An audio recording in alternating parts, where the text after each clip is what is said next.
Salah satu poin penting adalah bagaimana penjahat harus menantang pahlawan di level terdalam, bukan sekadar melalui kekuatan fisik. Villain terbaik adalah mereka yang bisa mengguncang keyakinan, moralitas, atau emosi pahlawan. Dari sinilah lahir konflik dramatis yang membuat pembaca terikat dengan cerita.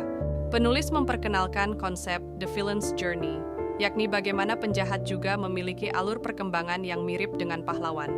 Bedanya, jika pahlawan bergerak menuju penyelamatan atau kebaikan, maka penjahat bergerak menuju kehancuran atau ambisi pribadi yang salah arah. Buku ini menekankan bahwa penjahat juga butuh perjalanan emosional. Mereka bisa berawal sebagai orang biasa yang tersakiti, lalu berkembang menjadi sosok antagonis karena pilihan atau trauma tertentu.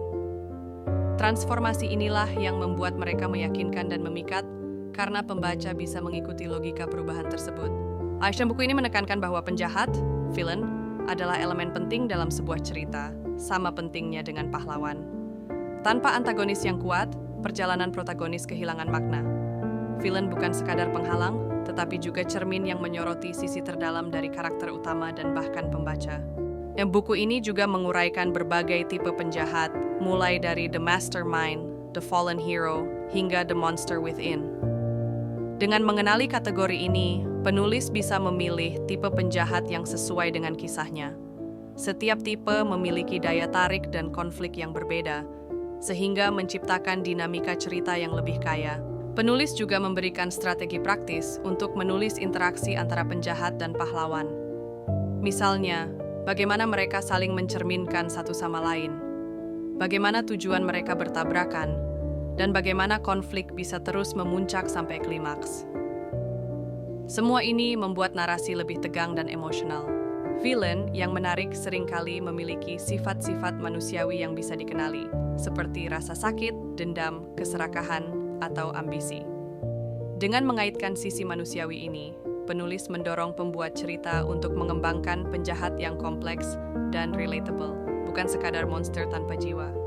Ada pula penekanan pada likability, bagaimana penjahat bisa disukai atau setidaknya dikagumi meski dibenci.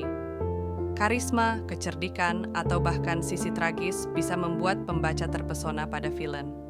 Inilah yang dimaksud dengan villains readers love to hate. Pada akhirnya, buku ini menyimpulkan bahwa penjahat bukan hanya penghambat cerita, tetapi motor penggerak utama yang menentukan arah kisah. Villain yang kuat dan terbangun dengan baik akan membuat protagonis bersinar lebih terang, konflik terasa lebih dalam, dan pembaca lebih terlibat.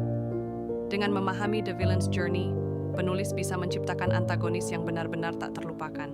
Villain yang baik bukan hanya jahat tanpa alasan. Mereka perlu memiliki motivasi, latar belakang, dan logika internal yang masuk akal. Dengan begitu, pembaca bisa memahami alasan tindakan mereka, meskipun tidak setuju. Hal ini membuat penjahat terasa lebih nyata, bukan hanya karakter karton hitam putih.